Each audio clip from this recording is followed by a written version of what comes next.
Hello my future doctors. आज का topic है स्ट्रक्चर ऑफ किडनी। बहुत इंपॉर्टेंट है प्लस बहुत इजी भी है। किडनी का स्ट्रक्चर देखने के बाद आप नेफ्रॉन का स्ट्रक्चर देखोगे, देन आप काउंटर करंट मैकेनिज्म भी बहुत इजीली समझ लोगे। Make sure that before you start this topic please bring NCERT, और साथ ही साथ में आप लोग नोट्स भी बनाएंगे, तभी जो इस बार गलतियां हुई है वो नहीं होंगी। या जो फ्रेशर है उनके लिए भी मैं यही सजेस्ट करूंगी कि जब भी आप कहीं से भी कोई भी लेक्चर लगाते हो तो साथ में नोट्स बनाया करो। Let's start this topic. क्या है, सबसे पहले हम किडनी का शेप देखते हैं। आपको शेप कैसा दिखाई दे रहा है? अगर हम शेप की बात करें तो शेप कैसा दिख रहा है? शेप कैसा दिख रहा है? बीन शेप दिख रहा है। बीन यानी कि राजमा की तरह दिख रहा है, बीन शेप हो गया। देन हम बात करते हैं इसके कलर की। तो कलर भी दिया हुआ है एनसीईआरटी में। एनसीईआरटी ने कलर क्या बोला है? Reddish brown. Colour reddish brown. Then हम बात करते हैं लेंथ की। इसकी जो लेंथ होती है बेटा 10 to 12 सेंटीमीटर है। कितना? 10 to 12 सेंटीमीटर। विड्थ की बात करते हैं तो विड्थ होती है 5 to 7 सेंटीमीटर। और साथ ही साथ में जो इसकी थिकनेस है, इसकी जो थिकनेस है कि कितना मोटा है किडनी, उसके बारे में अगर देखोगे तो ये होगा आपका 2 to 3 centimetre. Okay, now see, अब आप लोग मुझे बताओ क्या बताया है? लेंथ कितना हुआ, विड्थ कितना हुआ, थिकनेस कितना हुआ, और साथ ही साथ में वेट भी दिया हुआ है। तो वेट भी देख लो। अभी क्या है? Length 10 to 12 centimetre. अच्छा, 10 to 12 सेंटीमीटर लेंथ आपने किसी और भी चीज का पढ़ा है? बताओ किस में पढ़ा है? क्लास 12th के ह्यूमन रिप्रोडक्शन में आपने फेलोपियन ट्यूब का भी लेंथ पढ़ा होगा, उसका भी 10 to 12 सेंटीमीटर दिया हुआ है। तो आप अच्छे से पढ़ोगे एनसीईआरटी तो आप खुद ब खुद कनेक्ट करने लग जाओगे। विड्थ हो गया 5 to 7 सेंटीमीटर, थिकनेस दिया है 2 to 3 सेंटीमीटर, और साथ में वेट दिया हुआ है 120 to 170 ग्राम। अब बहुत इंपॉर्टेंट चीज आती है इसकी लोकेशन। लोकेशन समझने के लिए बेसिक चीज समझना बहुत जरूरी है। जैसे मान लो, बेसिक चीज मैं आपको समझाती हूँ पहले। क्या है कि ये रहा चिंटू, ये मैंने बना दिया है चिंटू। चिंटू है, चिंटू का ये डायफ्राम रहा। ठीक है, डायफ्राम। डायफ्राम के जो ऊपर वाला पार्ट होता है बेटा, जो भी डायफ्राम के ऊपर में क्या लंग्स आते हैं, तो डायफ्राम के ऊपर वाले पार्ट को हम बोलते हैं thoracic cavity. Thoracic cavity, thoracic region. Diaphragm से जो नीचे है वो एब्डोमिनल कैविटी होती है। Abdominal cavity, thoracic cavity. और between the abdomen and legs जो रीजन आता है वो आ जाएगा पेल्विस रीजन। अच्छा, ये सामने को खड़ा है तो जो फ्रंट साइड होता है हमारा, उसको हम बोलते हैं वेंट्रल साइड। Ventral side. और जो बैक साइड होता है उसको हम बोलते हैं dorsal side. Dorsal side. I hope आपको इतनी चीजें समझ में आ गई होंगी। और ये तो पूरे एनसीईआरटी में बायो में यही टर्म्स यूज किया जाता है, तो आपको अगर नहीं पता है तो अभी जान लो, और पता है तो इट्स ओके, कोई बात नहीं, एक और बार देख लो। वेंट्रल साइड हो गया, एब्डोमिनल कैविटी आपको समझ में हो गया, thoracic cavity, dorsal side, ventral side, सब क्लियर होना चाहिए। अब आपको समझ में आ जाएगा। ये रहा किडनी, ये किडनी है, और किडनी के ऊपर एक कवरिंग रहती है। ये किडनी के ऊपर ये रही कवरिंग। इसको क्या बोलते हैं? इस कवरिंग को बोलते हैं पैराइटल पेरिटोनियम। Parietal peritoneum. अच्छा, ये सिर्फ जो है आगे से ही कवरिंग इसका रहेगा पैराइटल पेरिटोनियम का, लेकिन ये जो बैक साइड है, बैक साइड पैराइटल पेरिटोनियम नहीं होती। बैक साइड क्या है? अटैच्ड रहती है to body wall. Attached to body wall. अभी देखो, अभी मैंने आपसे बोला डॉर्सल और वेंट्रल साइड। देखो आगे से कवरिंग है, यानी कि वेंट्रल साइड पे पैराइटल पेरिटोनियम है, और ये अटैच है बॉडी वॉल से। कहां पर? डॉर्सल साइड पे। इतना आपको क्लियर हुआ। ये पीछे साइड से, डॉर्सल साइड से बॉडी वॉल से अटैच्ड है, और जो वेंट्रल साइड है वहां पर इस पे कवरिंग है सिर्फ पेराइटल पेरिटोनियम की, पूरे पे नहीं है, डॉर्सल वेंट्रल दोनों पे नहीं, सिर्फ एक साइड पे होती है। अब आपको ये समझना है कि ये पेराइटल पेरिटोनियम ऐसे करके सिर्फ आगे से है, और पेराइटल पेरिटोनियम के पीछे किडनी है, तो इसको आप बोलोगे रेट्रो पेरिटोनियल अरेंजमेंट। आपने ये टर्म पढ़ा होगा, समझ में भी नहीं आता कई बच्चों को, तो अब समझ में आ गया होगा। रेट्रो का मतलब होता है पीछे, और पेराइटल पेरिटोनियम लेयर है, पेराइटल पेरिटोनियम के पीछे है, तो रेट्रो मीन्स पीछे, पेरिटोनियल आपकी लेयर हो गई जिसके पीछे किडनी प्रेजेंट है। रेट्रो पेरिटोनियल अरेंजमेंट आपको समझ में आ गया। ये रहा आपका बॉडी, ये रही किडनी, डॉर्सल साइड से अटैच्ड है ये बॉडी वॉल से, और वेंट्रल साइड पे ये अटैच्ड है, अटैच्ड नहीं मतलब कवर्ड है, ये पूरा कवर्ड है किडनी, किससे? पेराइटल पेरिटोनियम से, कुछ इस तरीके से। इसलिए इस अरेंजमेंट को रेट्रो पेरिटोनियल अरेंजमेंट बोल देते हैं। साथ ही साथ में अब देखो लोकेशन, रेट्रो पेरिटोनियम आपको समझ में आ गया। ये साथ ही साथ में मैं अगर बोलूं डॉर्सल साइड, डॉर्सल साइड किससे अटैच्ड है? तो बॉडी वॉल बोलोगे, बॉडी वॉल। वेंट्रल साइड अगर बोलती हूं मैं तो वेंट्रल साइड, तो बोलोगे पेराइटल, पेराइटल पेरिटोनियम की कवरिंग है, पेराइटल पेरिटोनियम। ओके, नाउ एक और चीज दी है एनसीईआरटी में, that is it is present between the last thoracic and third lumbar. अब आप बोलोगे कि आपने मैम T12 एंड L3 क्यों लिख दिया? Between last thoracic and third lumbar. आपको वर्टिब्रल कॉलम पता है, C7 T12 L5 होता है ना बेटा। सर्वाइकल कितने होते हैं? टोटल 7। थोरेसिक कितने होते हैं? टोटल 12। लंबर कितनी होती है? टोटल 5। और जो किडनी है, ये जो किडनी आपका है, ये प्रेजेंट है किसके बीच में? ये रहा लास्ट थोरेसिक और L3 लंबर 3 के बीच में लोकेट करता है किडनी। इसलिए एनसीईआरटी ने बोला है between T12 and L3, T12 and L3, या last thoracic and third lumbar. Last thoracic and third lumbar, T12 and L3 दोनों में से दोनों बात चल जाएगा।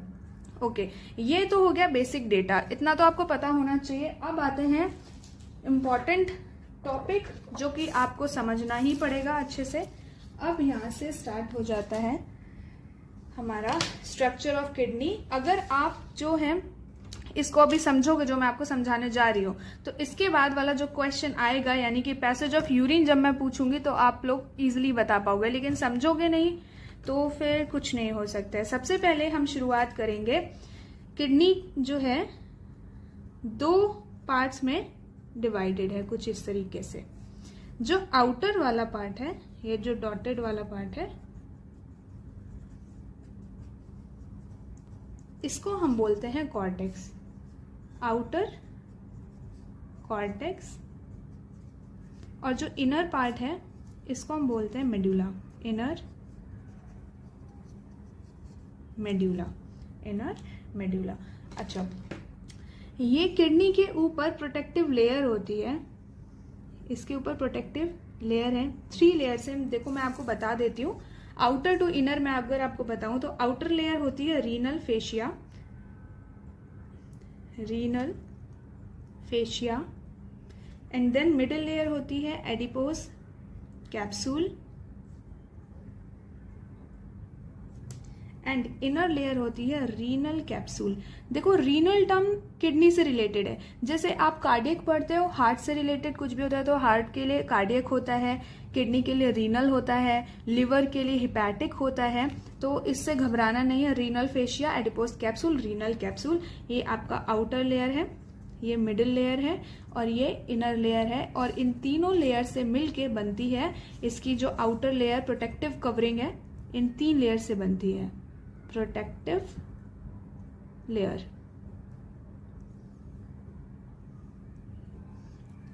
नाउ सी, इसके बाद में हमारे पास ये तो हो गया आउटर कॉर्टेक्स, इनर मेडुला, इतना आपको समझ में आ गया है। अब इसके अंदर कुछ ऐसे ये कोनिकल पिरामिड की तरह दिखने वाले कुछ ऐसे स्ट्रक्चर दिखाई देंगे, लाइक दिस।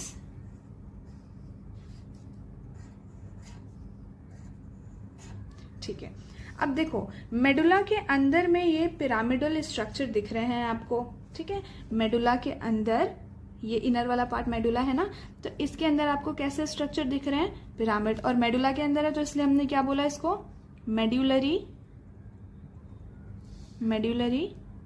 पिरामिड, या फिर इसी को आप रीनल पिरामिड भी बोल सकते हो। दोनों में से दोनों ही बात ठीक है, कुछ प्रॉब्लम नहीं है। चाहो तो आप मेडुलरी पिरामिड बोलो या इसको रीनल पिरामिड बोल दो। आगे देखो, ये जो है इसका जो बेस आप देख रहे हो, मेडुलरी पिरामिड का ये जो बेस होता है, ये बेस है,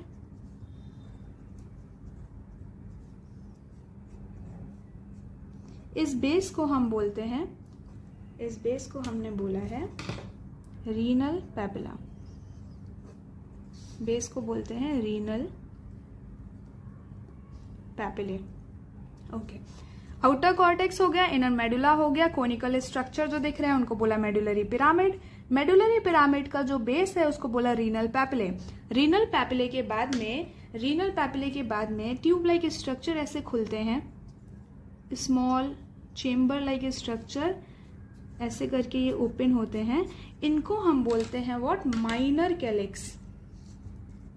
इसको हमने बोला माइनर कैलिक्स। अच्छा, ये माइनर कैलिक्स जिस ओपनिंग के थ्रू आए हैं बाहर, ये जो ओपनिंग दिख रही है बेटा, इस ओपनिंग को हम बोलते हैं, ये जो ओपनिंग आप देख रहे हो इसको बोलते हैं duct of Bellini. Duct of Bellini, duct of Bellini. Now see, duct of Bellini के थ्रू माइनर कैलिक्स आया। अब now these minor calyx assemble to form a major calyx. मान लो ये दो माइनर कैलिक्स हैं, ये एक कैलिक्स बनाया, यहां से ये दो अटैच्ड हो गए, ये minor calyx assemble to form a major calyx. And major calyx जो है कहां पर ओपन होगा, ब्रॉड रीजन में, जिसको हम बोलते हैं पेल्विस। पेल्विस, और ये पेल्विस जाएगा कहां पर, यूरेटर में। ये क्या हो गया, यूरेटर। यूरेटर के बाद में तो आपको पता है कहां जाएगा, यूरिनरी ब्लैडर में। एंड यूरिनरी ब्लैडर में स्टोर होता है यूरिन, या यूरेथ्रा में, या फिर यूरेटर में। यूरिनरी ब्लैडर यहाँ पर स्टोर होगा, यूरिनरी ब्लैडर। एंड ये हो गया यूरेथ्रा। ओके, एक बार फिर से फटाफट से मैं रिवाइज कराती हूँ आपको। आउटर रीजन को हमने बोला है कॉर्टेक्स, इनर वाले को बोला है medulla. Now see one more thing, जो आउटर कॉर्टेक्स है, ये आउटर कॉर्टेक्स इधर पे बीच में एंटर कर जा रहा है, मेडुलरी पिरामिड के बीच में भी एंटर कर गया है, तो इसको हम क्या बोलते हैं, रीनल कॉलम। Renal column. अब देखो आपके लिए अलर्ट साइन में पहले ही दे रही हूं, गलत नहीं करना। रीनल कॉलम को बोलते हैं कॉलम ऑफ बर्टीनी। अब क्या गलत करोगे आप, देखो बताऊं, कॉलम ऑफ बर्टीनी है यहाँ पर, और ये डक्ट ऑफ बेलिनी है। Column of बर्टीनी, duct of Bellini. Renal column को बोलते हैं कॉलम ऑफ बर्टीनी, और जो आपका डक्ट ऑफ बेलिनी है, इससे माइनर कैलिक्स खुल रहा है, और माइनर कैलिक्स मिलके बनाएगा major calyx. Okay, I hope आप लोगों को समझ में आ गया होगा। अब हम देखते हैं इसका पैसेज क्या रहेगा। Passage of urine, passage of urine.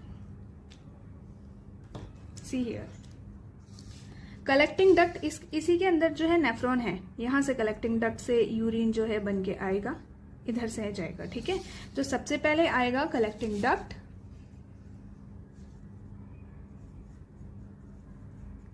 Collecting duct. Collecting duct के बाद में देखो कहाँ ओपनिंग क्या था, बेस जो था मेडुलरी पिरामिड का उसको रीनल पैपिले बोला था। रीनल पैपिले की जो डक्ट थी जहां से माइनर कैलिक्स एंटर कर रहे थे उसको हमने क्या बोला था, duct of Bellini. Now duct of Bellini lead to what, minor calyx, and minor calyx assemble to form a major calyx, and then major calyx किस में खुल रहे थे, ब्रॉड रीजन में, ब्रॉड रीजन में जिसको क्या बोला है, पेल्विस। पेल्विस के बाद में तो आपको पता है यूरेटर, यूरेटर के बाद में आ जाएगा यूरिनरी ब्लैडर, एंड लास्ट में यूरेथ्रा से यूरिन पास आउट हो जाएगा। ओके, ये प्रॉपर था पैसेज ऑफ यूरिन। अच्छा, एक ये जो डिप्रेशन आप देखते हो, ये डिप्रेशन जहां से एंट्री और एग्जिट हो रही है, यहाँ पे आपका रीनल आर्टरी अंदर जा रहा है और साथ में रीनल वेन बाहर जा रहा है। ये एंट्री और एग्जिट का जो पॉइंट है इसको हम क्या बोलते हैं, हाइलम। हाइलम, ओके, हाइलम से ब्लड वेसल का एंट्री और एग्जिट हो रहा है। और बाकी तो आपको पता ही है कि यूरेटर ऐसे करके आपका एक्सक्रीटरी सिस्टम क्या क्या कंसिस्ट करता है, pair of kidney, pair of ureter, then urinary bladder and then urethra. तो ऐसे ही तो यहाँ पर भी स्ट्रक्चर बना हुआ है, मेडुलरी पिरामिड, मेडुलरी पिरामिड के बाद में आपने पेल्विस देखा, पेल्विस के बाद यूरेटर, यूरेटर के बाद urinary bladder and then urethra. Okay, now we are done with it. I hope आप लोगों को समझ में आया होगा। अगर आपको समझ में आया है तो please hit the bell icon and subscribe to my channel, और ऐसे अमेजिंग वीडियोस के लिए प्लीज़ कनेक्टेड रहिए सो दैट आपको नोटिफिकेशन भी मिल जाए। Okay, see you in the next video.